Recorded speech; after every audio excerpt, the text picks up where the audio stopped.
Welcome to Cheap Joe's Art Stuff. My name is Julie and I'm here to impart some knowledge to you today via a 2-minute art tip. And today we've got an interesting little thing for you to check out.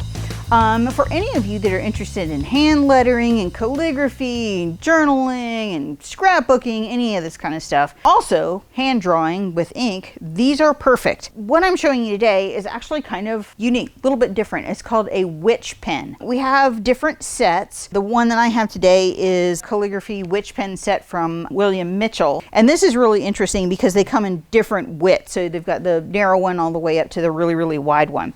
But why a witch pen? No, it doesn't come with a pointy hat or a broomstick.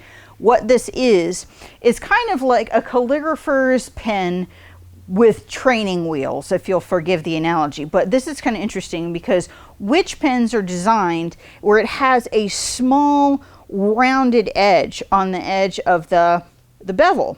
And the reason for that is that when you're learning calligraphy and this kind of hand lettering techniques, sometimes people will put a little bit too much pressure on the corners when they have the pen turned at an angle. And sometimes it'll cause the corners to catch on the paper. And witch pens are designed with that rounded edge, and which allows you a little bit of extra forgiveness as you're learning. And it also works well on any kind of textured papers.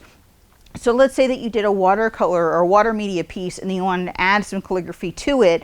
A witch pen works great in that capacity because it's able to handle the undulations in the texture or the tooth of the paper a little bit better than a standard calligraphy pen, which would catch on those fibers. So witch pens are a little bit more forgiving than the average calligrapher's pen, and is a great way to start out.